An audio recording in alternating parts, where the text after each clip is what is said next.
pleasure be your muse.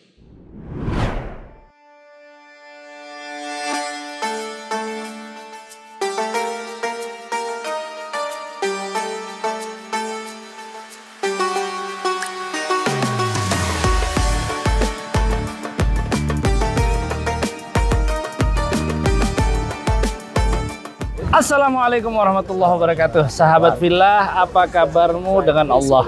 Alhamdulillah saat ini kita berada di daerah Giza ya. Betul. Dan ini kita lagi menyaksikan bagaimana keindahan piramida. Dan juga kita harus tahu bagaimana apa aja sih pelajaran-pelajaran yang bakal kita ambil dari tafakkur kita mengenai piramida ini. Dan alhamdulillah sahabat Fillah, program tafakkur akan terus berjalan dan kita akan ajak antum terus untuk mengelilingi daripada keajaiban-keajaiban Allah Subhanahu wa taala jalla jalaluhu wa taala fiulah. Alhamdulillah saat ini saya ditemani sama Bang Ray. Ya, Beliau ini merupakan salah satu santri ya, ataupun tolib ataupun mahasiswa Al-Azhar. Saat ini nuntut di bidang apa Bang? Di bidang tafsir sekarang. Oh, di bidang tafsir, Masya Allah. Mudah-mudahan Mohon sukses doanya, dan mudah-mudahan menjadi mufasir yang luar biasa insya Allah ke depannya. Aku juga mohon doanya. Sama-sama doain kita juga. Lancar, insya Allah. Dan kita mau tanya-tanya nih Bang Ray terkait masalah piramid ya. Masalah piramid. Ini piramid ini ada berapa biji yang di Giza Kalau ini? di piramid di Giza ini sendiri sebenarnya ada 9 totalnya, Bib. Oh, 9. Tapi kebetulan yang paling besar ini 3. Oh. Salah satunya di belakang kita ini. Oh, ini belakang kita ya? Ini namanya piramida Khufu yang terbesar. Oh, Raja ajib. Khufu. Yang nanti kita bakal lihat lagi kok yang lainnya, ada 3 yang lain di belakang ini. Sementara ini Khufu yang paling besar. Ini Khufu yang paling Betul. besar ya, Masya Allah. Dan apa sih kok dibangun piramida? Maksudnya dalam sejarah Mesir kuno kenapa ada piramida ini? Kalau dari Mesir kuno sendiri sebenarnya banyak referensi ya juga. Pertama, piramida itu dibangun, kalau di Quran sendiri aku pernah belajar juga, Siap. kalau piramid ini dibangun untuk menghancurkan Tuhan-Tuhannya Musa alaihissalam itu sendiri.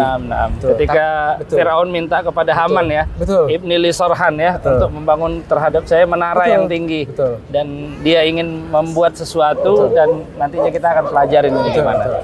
Masya Allah. Insya Allah. Nah, kalau beberapa referensi lagi paling ya sebagai makam atau segala macam-macamnya. Oh baik. Betul. Baik. Sebagai makam yang dan memang dipercaya memang kalau Firaun yang dulu ini emang benar dimakamin ya di daerah mereka ini sendiri. Di daerah sini Betul. ya. Masya Allah. Kurang lebih seperti itu, Bib. Masya Allah. Kita akan ajak nih para sahabat Fillah. Betul, insya Allah. Nah, kita ada program namanya Tafakkur. Oh iya. Dan beliau ini merupakan salah satu juga perwakilan dari Faro Tours ya. Betul. Masya Allah, luar Kita biasa. sama-sama belajar. Nah, teman-teman yang mau ke Mesir wajib nanti ngikutin daripada apa aja tertib ataupun jadwal-jadwal dari Faro Tours ini sangat menarik. Alhamdulillah saya sendiri merasa terkesan sekali dan mudah-mudahan insya Allah bisa ziarah lagi ke Mesir, mengungkap lagi ya yang di Luxor, Ain Sukhna dan beberapa tempat lainnya. banyak. Mari kita jalan-jalan dulu yuk. Let's go. Bismillah.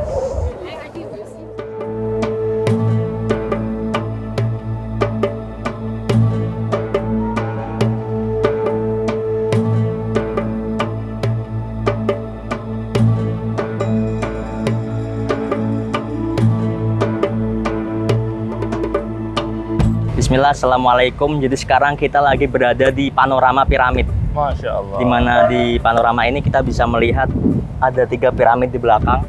Jadi kita bisa melihat pemandangan piramid bersama Habib Abdullah Al-Habsyi. Masya Allah. Ini perkenalkan dengan Mas Wildan. Mas Wildan ini salah satu pelajar di Al-Azhar. Al-Azhar. Masya Allah. Ngambil bagian apa nih? Saya mengambil syariah Islamiyah, hukum Islam. Masya Allah. Ini udah banyak yang nungguin antum nih. Dan beliau ini punya TikTok ya? Iya, Punya TikTok. salah satu media sosial beliau yang sangat ngetren namanya TikTok. Apa nama? Nama TikToknya dan Email Video Jurnal. Jadi di situ saya suka jalan-jalan sambil cerita sejarah Mesir kuno. Cakep banget. Iya. Teman-teman sahabat Fillah wajib follow beliau biar tahu apa aja tentang pengetahuan kita terkait bagaimana Mesir kuno. Oh, iya. Dan alhamdulillah saat ini di belakang kita ada beberapa macam piramida. Piramid. Sebenarnya di sini ada 9 ya Mas? Ada 9. Oh. Ada 9 piramid. Saya dengar-dengar nih, iya. piramid itu di atasnya dulu ada emas. Piramid dulu tuh lapisannya bentuknya tuh sekarang kan udah kayak bentuknya batu. Iya. Dulu tuh kayak ada lapisan semennya gitu, Bib. Oh, kayak udah di aci plester ya? Iya, aci bahasa plester. kita. Mungkin bisa kita lihat di piramid yang paling tengah. Iya. Di situ di pucuknya itu mungkin ada sisa-sisanya. Iya. Sisa-sisa piramidnya. Bener apa di atasnya itu ada emas untuk memantulkan sinar matahari? Kalau itu Menurut sejarah ya? Menurut sejarah kurang tahu saya, Bib. Mm-mm. Kurang tahu karena Kalau yang saya baca sih kayaknya nggak ada. Nggak ada Nggak ya? ada, nggak ada. Baik. Heeh. Memang tadinya makam-makam para Makam-makam para Firaun di piramida ya. Piramid. Akhirnya banyak yang dicolong apa terkait harta dan harta dan jadi dulu ada masa di mana para penjara atau para pencuri makam tuh mencuri mumi-mumi Firaun. Dan dulu zaman Mesir kuno itu para Firaun membawa harta mereka di dalam makam-makam mereka. Jadi mereka tuh punya keyakinan kalau misalkan dia tuh harus membawa harta-harta mereka untuk dibawa ke akhirat. Masya Allah. Jadi harta-harta mereka ditaruh di sebelah makamnya. Jadi itulah yang mendorong para penjara untuk mengambil harta-harta para Firaun dan juga muminya. Jadi dulu tuh ada sempat di zaman dulu ada penjualan mumi-mumi Firaun. Jadi mumi-mumi itu dijual di pasar. Itu ya? Iya. Wah, Dijual di pasar. Karena setelah berjalannya waktu kan mumi bakal mahal banget dan dijual oleh para arkeolog dan segala macamnya. Iya. Jadi nilainya mahal sekali ketika itu. Masya Allah. Nah ini para sahabat villa juga pelajaran buat kita bahwa tidak ada yang kita bawa mati kecuali amal soleh. Dan insya Allah mudah-mudahan ilmu yang bermanfaat yang kita tinggalkan dan juga perbuatan-perbuatan yang baik yang sehingga membuat kita sampai ke akhirat. Dan insya Allah juga kita akan belajar lagi mengenai bagaimana piramida dan bagaimana para mumi dan lain sebagainya. Dan insya Allah kita akan lanjut dan silahkan para sahabat villa menikmati keindahan panorama daripada Pyramid of Giza. Barakallahu fikum.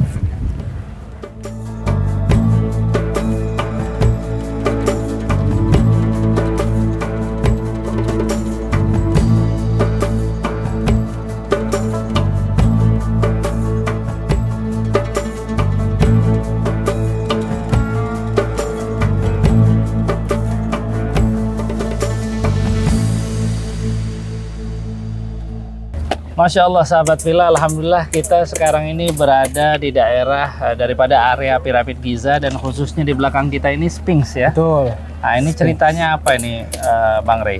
Nah kalau Sphinx ini dia itu kan makhluk mitologi dibuatnya. Iya. Sphinx ini sendiri bentuknya itu singa. Singa itu dipercaya sebagai melambangkan keadilan.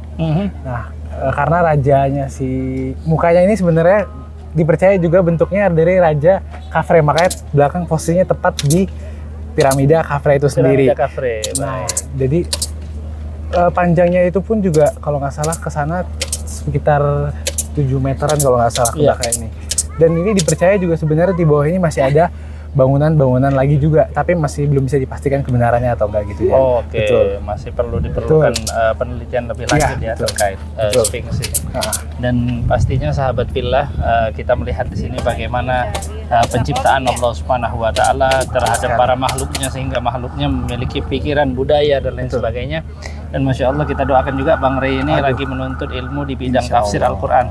Dan doakan Bang Rey, kita saat ini Yayasan At-Tanwir Nur Muhammad bergerak dalam rumah tahfidz gratis. Alhamdulillah. Jadi menggratiskan di daerah di Jalan Ikan Hias di Condet, Jakarta Timur pusatnya, dan terbagi menjadi 1000 rumah tahfidz gratis insya Allah se-Indonesia. Dan itu sudah berjalan juga? Udah berjalan, ada di Tanjung Pinang, ada juga di Banten dan daerah lainnya insya Allah lagi kita akan buka. Dan tujuannya adalah memudahkan para masyarakat kita untuk menjadi para penghafal Al-Quran. Dan kita berharap bisa dikirim nantinya ke Mesir, ke Damaskus, ke Hadramut, ke Yaman dan lain sebagainya insya Allah ta'ala. Amin ya rabbal alamin. Mudah-mudahan Allah berkahi selalu.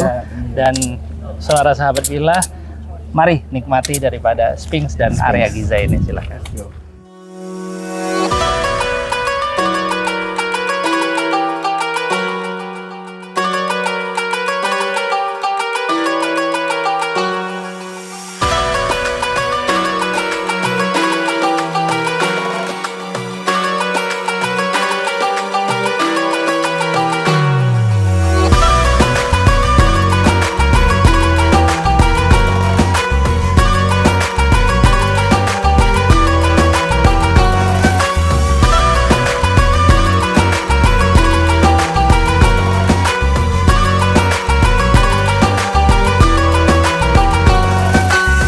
Bismillahirrahmanirrahim. Assalamualaikum warahmatullahi wabarakatuh.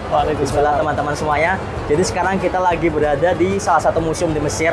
Nama museumnya itu National Museum of Egyptian Civilization. Jadi di museum ini kita bisa melihat mumi-mumi dari para Firaun bersama Habib Abdul Al-Habsyi. Gimana Habib kesannya? Masya Allah luar biasa. Jadi ini namanya Museum NMAC ya? Ya, NMAC. Masya Allah, dan luar biasa sekali para sahabat villa nanti bisa mampir ke sini melihat berbagai macam peninggalan-peninggalan dari zaman Mesir kuno, periode Islam, dan juga berbagai macam daripada peninggalan-peninggalan yang sudah lama. Dan para sahabat villa juga perlu tahu bahwa di sini juga disimpan royal mummies ya, Royal mummies. ataupun jasad para mumi. Nah juga diriwayatkan bahwa salah satu daripada Fir'aun yang berseteru dengan Nabi Musa alaihissalam itu dikenal dengan Ramses II. Ya, Ramses II, iya, mumi Ramses. Gimana Ustaz? Ada sejarah tersendiri kah? Sebenarnya untuk spekulasi kenapa Ramses II adalah karena di zaman itu di Mesir kuno Ramses II ini adalah Fir'aun yang paling besar kuasanya. Kita bisa melihat kuil-kuilnya yang besar di kota Luxor dan sebagainya. Jadi kenapa bisa dispekulasikan seperti itu? Karena Fir'aun ini adalah Fir'aun yang paling besar kuasanya. Jadi ada salah satu kuil di Abu Simbel. Di situ ada salah satu ruangan. Di situ ada patung-patung dewa dan di tengahnya itu ada patung Ramses II. Bisa dispekulasikan bahwasanya Ramses II ini dia meyakini dirinya adalah dewa. Dia meyakini dirinya adalah Tuhan. Seperti dalam ayat Al-Qur'an, Ana rabbukumul a'la. Aku adalah Tuhan yang paling luhur katanya. Dia menyatakan itu dan spekulasinya adalah dia membangun kuil di situ ada dirinya sendiri ya. Ada dirinya sendiri. Dan diriwayatkan bahwa dia sangat cinta kepada Nefertari ya. Ya, Nefertari. Nefertari itu ratu yang diperkirakan adalah Asia binti Muzahim yang merupakan salah satu wanita penghuni surganya Allah Subhanahu wa taala. Kenapa? Karena dia beriman dan meluluhkan hati Firaun untuk merawat Nabi Musa ya. Sebagaimana disebutkan Musa alladzi rabbahu Fir'aun yakunu nabiyya wa Musa alladzi rabbahu Jibril yakunu dajjalan. Musa yang dirawat sama Fir'aun jadi nabi, tapi Musa yang dirawat sama Jibril menjadi dajjal. Waliyadzubillahi taala. Maka dari situ para sahabat fillah, di sini kita jangan sampai intimidasi, merendahkan orang karena kita nggak tahu bagaimana seseorang itu diangkat derajatnya oleh Allah Subhanahu wa taala. Tapi juga melalui apa yang ada saat ini dan kita belajar juga sebagaimana Al-Qur'an menjelaskan fal yauma nunajjika bi badanika litakuna khalfaka ayah. Dan kami menjadikan jasadmu itu timbul wahai Fir'aun dan kami jadikan pelajaran bagi orang-orang setelahmu. Kita lihat benar janjinya Allah bahwa Fir'aun itu ditampilkan daripada badannya, muminya dihadirkan agar orang-orang mendapatkan pelajaran bahwa bagaimana keagungan Allah Subhanahu wa taala jalla jalaluhu wa ta'ala. Saya mengajak sahabat fillah silahkan untuk menyaksikan bagaimana keindahan daripada Museum NMAC ini. Silakan para